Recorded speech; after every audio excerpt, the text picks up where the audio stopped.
an expedited patent typically takes 6 to 9 months. It takes there's two ways. Well, there's three ways to expedite. One way is absolute unmitigated malpractice and nobody on the face of the planet ever uses it, called accelerated exam. Okay. So I don't mean to overstate how bad it is. Okay. But it's really bad. Then there's this thing called track one, which is just for the same price, you could do this other thing called patent prosecution highway. Essentially you file a patent in the US and you file a patent somewhere else. Singapore, Canada, Australia, wherever, you get it examined really fast over there. And then once some other, or you could use a PCT, or you could, once some other patent granting authority says the claims are good, then you can come back to the US and they'll fast track it all the way through. And somebody else has already looked at it and somebody else said is pretty good. So you have pretty good confidence that it's going to roll through rather quickly. There's two different ways to think about the value. One is what if you went to somebody and asked for a patent valuation, they would give you a prophetic or a possible value of this patent. Oh, you have a patent on self-driving car. Oh, that's really cool. Well, the market for self-driving cars is what, 350 million cars in the US, and they'll all be self-driving in 3 years. And, and then I'll run out all these numbers based on all these assumptions. I'll say, oh, well, your patent's worth $1 trillion or whatever, something absurdly big. But nobody's infringing it. Nobody's using the invention. It's just, it's a patent that may have prospective value. If all those little assumptions are met, maybe that thing would be worth all that. So that's kind of the prophetic part of it. The reality is, what could I do with that patent right now? What's the fire sale value of it? Is anybody infringing on this patent? If the answer is no, there's no infringement, patent valuation is maybe $10,000. Okay. If you could get somebody to take a look at it, but they're throwaways, right? It's less than the cost of getting the patent. Okay. Yep. If there's somebody I'll take that back. If it's a really hot technology that a lot of people are competing in, and there might be some infringement shortly, and people are just kind of amassing patents, maybe you could get 100,000 for it. If it's a hot ticket. If there's actual infringement, if Apple or Google or Microsoft or Ford Motor Company, if somebody big is infringing, then the valuation is based on how much can I sue for, what could I possibly collect. And then the valuation is a matter, that calculation on a risk adjusted basis, what's my likelihood that it'll survive litigation. The dinner table. Well, I was the oldest of 3 boys, and we had dinner at home every night. Dad would come home from work, we'd have a big spread, and my mom was a fantastic cook, and we always had some form of discussion around the dinner table. I don't typically remember what we talked about. I mean, that was a long time ago, but we did always have dinner together. And were you exposed to entrepreneurialism early on, or is this something that just struck you? My grandparents, my grandparents on my mother's side were, my grandfather was a farmer, and grandpa and grandma started a little farm supply store, and they had nuts and bolts and, everything you need for, keeping the farm up. And it was a teeny tiny little store in a even smaller town. And they ran that thing for years. And I love visiting. Grandpa always had like this little corner full of candy and Pepsi. So, I could go down there on a hot summer day and get one of those Pepsis in the bottle. in the glass bottle, when you popped open the top, it was so cold that slush would form on the top. It would just freeze Oh, as soon as you nice. open. It was Yeah. like the best thing ever. Yeah. That's great. That's great. But so you spent a lot of time with your grandparents. Would you say that they kind of influenced you in thinking towards, Well, an entrepreneurial they way? were in Illinois, and Okay. I grew up in Connecticut, and so I'd go out there for a couple weeks every summer and whatever. My mother was quite the entrepreneur. She's in her 80s and running an Amazon store right now too. Oh, So nice. maybe it runs in the blood. Yeah. So Very cool. Very cool. And did you do the typical path with college and all that, or Mhm. did you, yeah. Well, actually, before that, uh, I was homeschooled Oh, wow. well before it was fashionable. Yeah. But went to college, um, got an engineering degree, went out in the world, worked as an engineer for 13 years. Stumbled into this, had an invention I wanted to license, Mhm. went to a patent attorney who was on my hockey team. He gave me some terrible, terrible advice. I was so angry about it. I took the patent bar because as you can take the patent bar as an engineer. So I Okay. became a patent agent, wound up working for this attorney, and saw what happens behind the curtains. I kind of Mhm. learned the business from that attorney, and then I went to law school in my late 30s Mhm. and been practicing ever since. So we could talk about any step along that journey or since then. Yeah. So with all of that, I mean, so you focus on patent law right now, right? Yep. Applying for patents and using patents, as an asset, I guess you can say, for Mhm. your company. What are some of the hurdles that a lot of people sort of stumble over when they walk down that path initially, like, whether that be for an invention or an idea or whatever it is there anything that comes to mind as far Yeah, as like common? there's something huge, and it's the conflict of interest between the patent attorney and the client. Okay. You walk into the patent attorney's office for the first time and you think, oh, finally, somebody understands me. Somebody loves, the first person in the world that actually loves my invention because Hmm. they're getting paid. And, it's like a big accomplishment. And you think, oh, well, I'm protected. Well, it turns out that there's a huge conflict of interest between the patent attorney and the client. And that's why I got frustrated when I went to this patent attorney. I wanted advice. Tell me what to do. Yeah. He's like, well, you could do this option. You could do that option. You could do that option. I'm like, well, which one's the right one for me? Well, you can do this option. You could do that, and repeated it at $400 an hour. Yeah. Right. Yeah. And I didn't realize until I got to the other side that I didn't realize it at the time naively that the patent attorney needs to make money. Hmm. So, I'm asking the barber if they need a haircut. Hmm. I'm going to get one every time. Yeah. No matter how bad it is, I'm going to get, how dumb the idea is, whatever perpetual motion machine thing. Yeah. As an attorney, my legal, moral, and ethical obligation is to write that patent up and send it to the patent office. Hmm. Hmm. But at the same time, I have a financial interest in taking your money, Hmm. and I cannot give you advice because of my liability. The attorney's liability is staggering. If you come to me with a bad invention, the classic perpetual motion machine, Hmm. and I tell you, that's probably not a good idea to get a patent on, Hmm.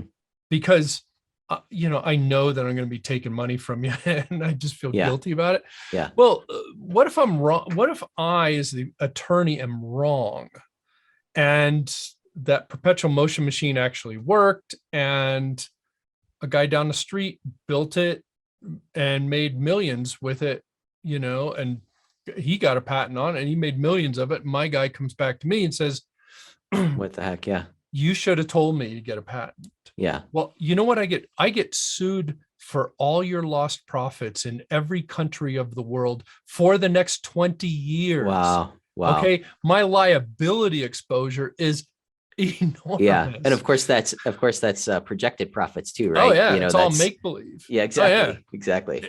like you cannot have enough insurance for it. So it's Yeah. just, so that's why the patent attorney says, oh, well, that's a great idea.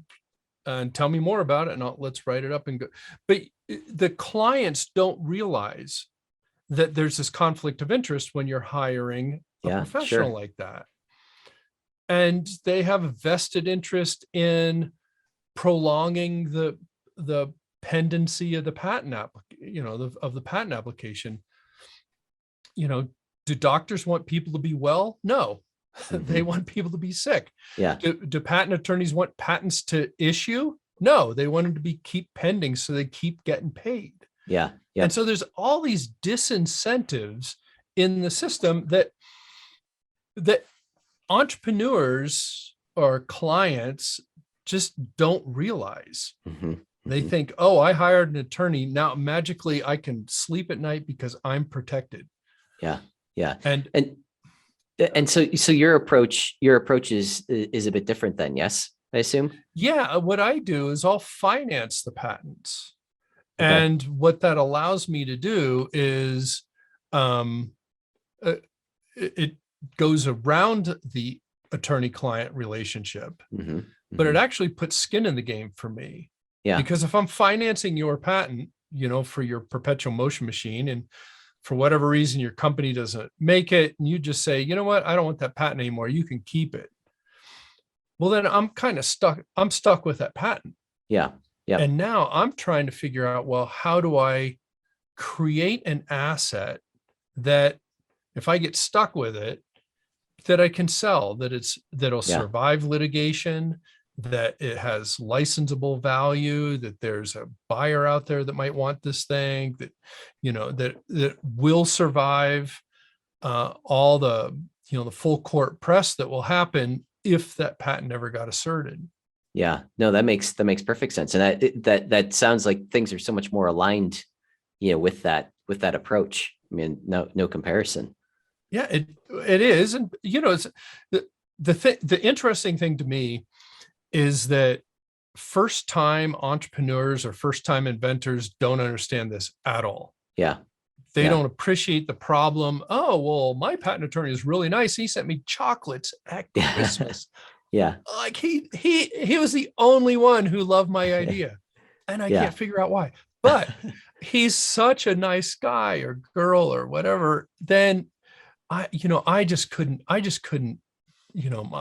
have such an affinity for that patent attorney. I just love him to death. And, I couldn't do anything that harm that relationship by whatever. Yeah.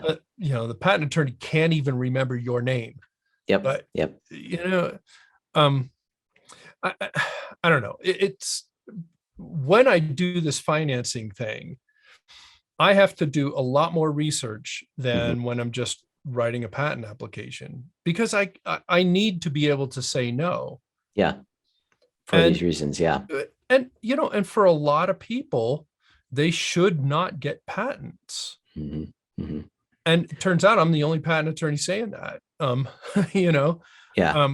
I looked at, I'm a member of an angel investor group, Frontier Angels up in Montana. And we looked at a company that had a cybersecurity product. And so their product would sit on your computer and they would detect that something bad was happening, and then they shut it all down. Well, some angel investor asked the entrepreneur, well, do you have a patent? And he's like, well, I don't really think I should get one. Oh, I think you should get a patent. So he runs out because the investor told him to. Yeah. They went out and got a patent, and that patent explained, this is exactly how my system works. This is exactly what we look for. This is where it resides. This is what it does. They gave him the whole blueprint for their, for the bad guys to figure out what to look for and how to get around their thing. Interesting. And in a situation like that, I'm assuming that they probably were not issued the patent then? Well, no,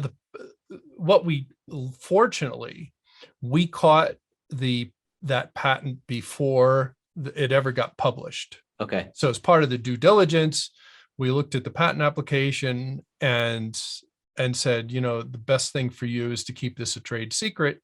Yeah. Do not get a patent on it. And the inventor abandoned the patent so that it doesn't exist. It'll never see the light of day. Good.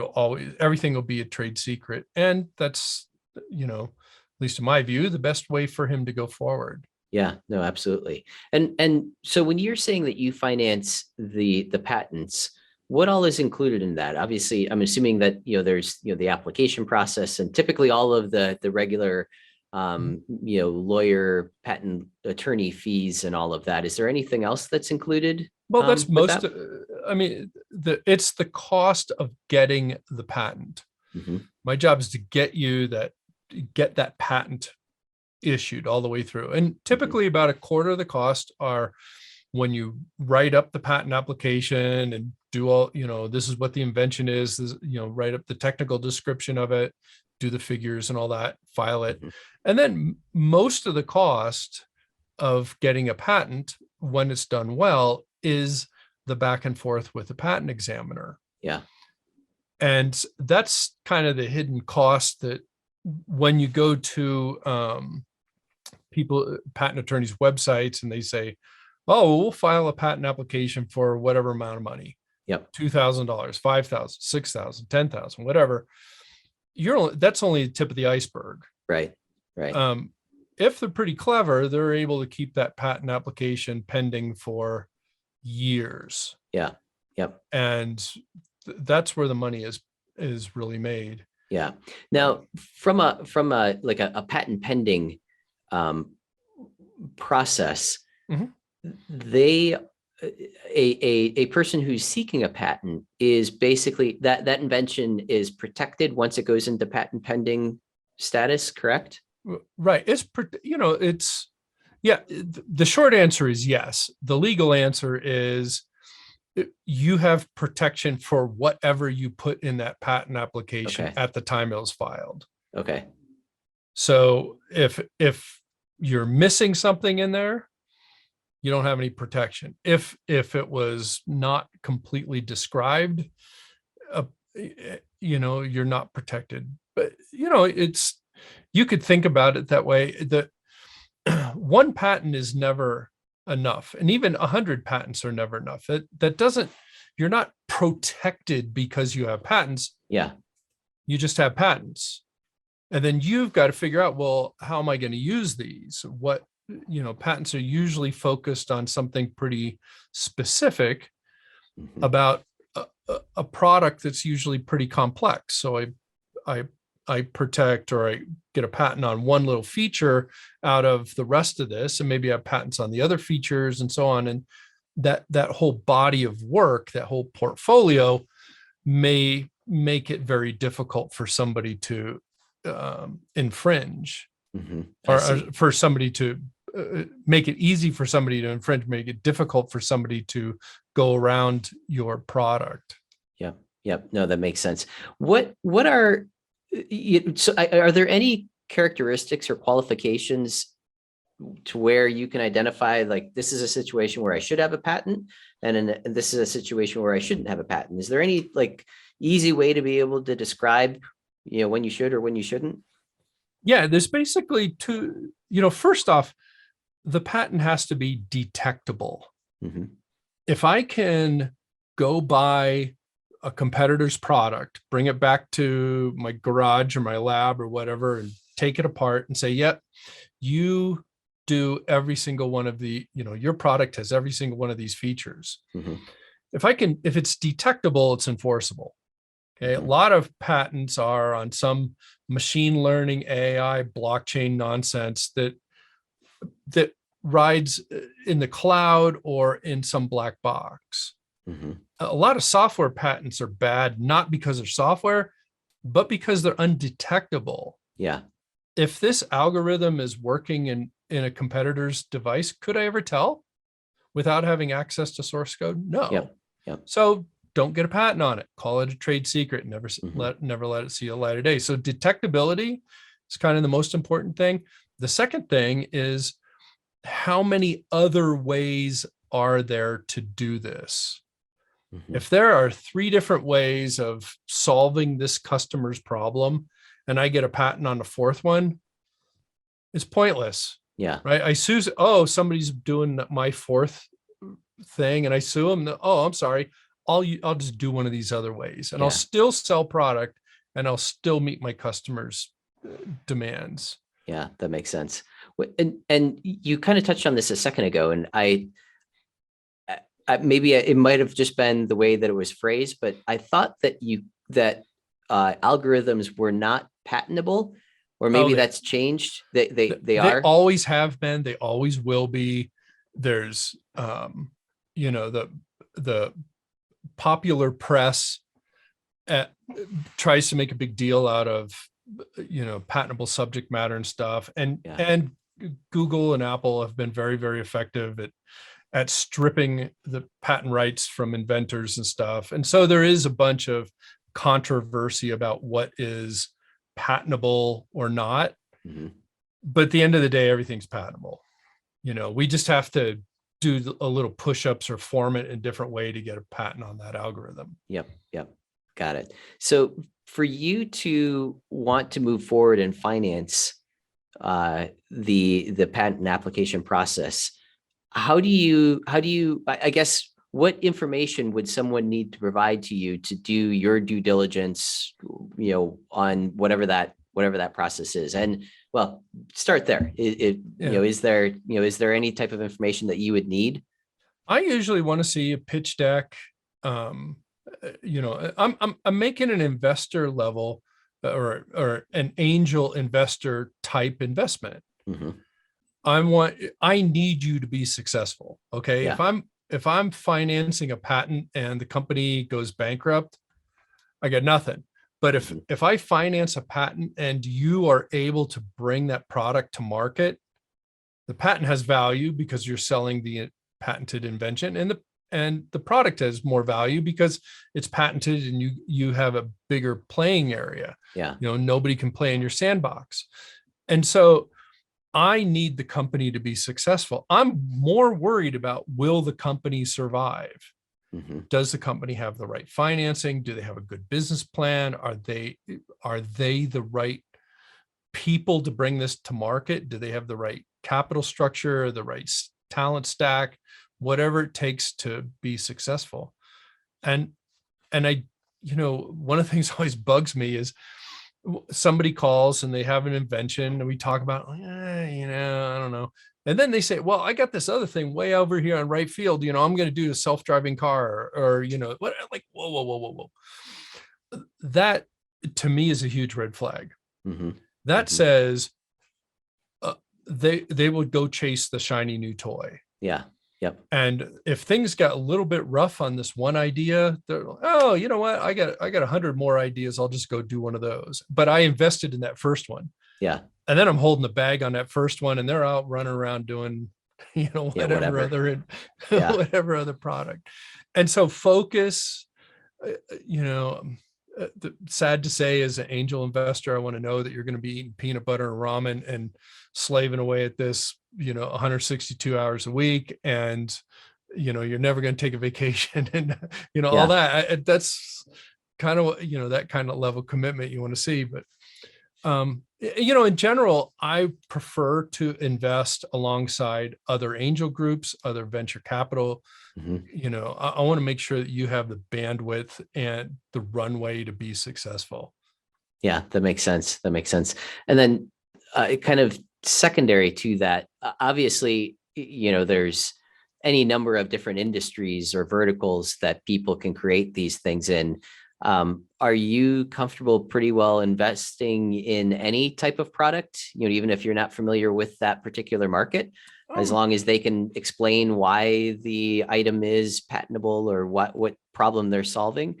Or is it something where you like to stick in your own lane and stick in, verticals that you're familiar with? the only thing I would stay away from is pharma, Mhm. drug delivery, uh, drug delivery, and to some extent medical device. requires regulatory approval before you can get to the market. Mm-hmm. And so patent doesn't do any good until you have regulatory approval. Once you have, Yep. once you can start legally selling the product, then we want to, if it makes money, competitors are going to say, oh, I could do that too. And then they bring products to market. Then and only then are the patents going to have value. Yeah. So if we do a patent on a medical device or a pharmaceutical that never makes it past the FDA clearance, it's a worthless piece of paper. Yeah. It's an Yep. idea, it's prophetic, it's maybe potential, but it didn't get across the goal line. So I will do medical device stuff. Pharma is just, that's just an order of magnitude worse in terms of in terms of the regulatory hurdles you have to go through. Mm-hmm. Mm-hmm. In general, I don't like anything that's goopy. Goopy. Got it. So no, goopy. I'm an electrical mechanical, Yeah. software You like to guy. feel it. Yeah. Touch it. See it. If it feels slimy, I'm like, I don't like it. Yeah. Got it. Got it. So what are some of your, I guess, how long does it take that process to come to fruition typically? Like, is there any type of calculation or we're starting the patent process today? Is there anything that we can do to streamline that or I guess, what is the general amount of time that it takes to get the patent? And then is there anything that we can do to make that easier on you and the patenting process? Well, and typically it's 2 to 3, 4 or 5 years. Mm-hmm. And that's just kind of the normal backlog that the patent office has. You can expedite them. Mm-hmm. An expedited patent typically takes 6 to 9 months. It takes there's 2 ways. Well, there's 3 ways to expedite. One way is absolute unmitigated malpractice and nobody on the face of the planet ever uses it, called accelerated exam. Okay. So I don't mean to overstate how bad it is. Okay. But it's really bad. Then there's this thing called track 1, which is just for the same price, you could do this other thing called patent prosecution highway. Essentially you file a patent in the US and you file a patent somewhere else. Mm-hmm. Singapore, Canada, Australia, wherever, you get it examined really fast over there. And then once some other, or you could use a PCT, or you could, once some other patent granting authority says the claims are good, then you can come back to the US and they'll fast track it all the way through. And somebody else has already looked at it and somebody else said is pretty good. So you have pretty good confidence that it's going to roll through rather quickly. Interesting. So is there any, I almost kind of, see that as sort of as grandfathering into the US patent office, basically. Are there any, is there any, I guess, is there any preferred country or direction that you would go to do that? Like you mentioned Singapore or Canada. Yeah. Are they, I've done them in different countries. The easiest one is this thing called the Patent Cooperation Treaty. Okay. Which is a giant bundle of 195 patent applications, or 165, whatever the numbers. It's a bundle of patent applications that all the countries of the world, for all, other than just a handful, they'll all accept that one patent application. But when you file that, there's a search that gets done and somebody writes an opinion and says, it's good, it's bad, and here's why. Yep. No, that makes sense. And is there any area that you shouldn't go? Like if you're looking for this, this grandfathered shortcut process, is there any place where you should steer away from? Well, this is like way inside baseball, but there's a couple. Singapore's is a very, very interesting place to get your patents examined. Mm-hmm. It's a tiny country. They set out to create a patent office that will be probably at some time the gold standard for examination. Hmm. So Interesting. their turnaround time is tremendous, like 2 weeks. Like you Wow. file something, 2 weeks later, you got this beautiful opinion, done in, all the East or all the Western, languages, English and so on. But they also, they have native speaking Mhm. Chinese, Japanese, Korean speakers. And so they have, your search gets done over there, on those databases as well. And they're phenomenally good. Um, Interesting. That's really, really interesting. And when you're going and applying for patent protection, do you have to apply in every country in order to have your invention protected there? you have to apply in a country if you want protection in that country. Okay, got What's the it. reality though? The reality is there's three countries that matter: the US, Mhm. China, and Germany. Okay. And why? Why China and Germany? Because you can get patents and you could enforce your patent in China and Germany better than you can in the US. Hmm. Interesting. Remember, like 20 years ago, China was nothing, there was CDs of Yeah. pirated copies of every software in the world. Yeah. They have cracked down on that. They got their act together. I'm not saying it's perfect, but man, did they put a lot of effort into creating a valuable patent system, filing a humongous number of patents, Mhm. but also the enforcement in China is very, very effective. Mhm. It Mhm. works. It used to be you thought, well, if you're a foreign country, you'll never get a fair shake. Now it seems like you are. Yeah. So it's actually better. You have more power to enforce your patent in China than in the US right now. Interesting. And do you have any insight into a situation that, is obviously in the news a few years ago, but, if someone's looking to do some type of manufacturing or manufacture their product in China, and, maybe they do have a patent, maybe they don't, any, I guess, any thoughts on how to protect their interest in whatever that product may be? Is there any, sort of best path if they're going down that direction that they should follow? Well, I would worry about getting patents in the US Mhm. and basically nowhere else. If you can't make money in the US, you got a big problem, Mhm. right? Mhm. But a lot of manufacturing is moving out of China to Vietnam, to Mhm. African countries, to wherever. And so even if I had patent protection in China, what am I getting? It's expensive. It's hard to know. It's hard for me to know if somebody in China is, you know, copying my product and selling Yeah. it in China. I don't have access to the market, all that kind of stuff. So, why not just worry about the US?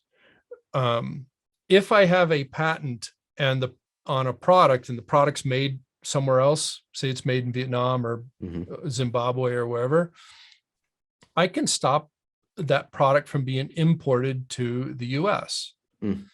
So I don't care where it's made, right? Mhm.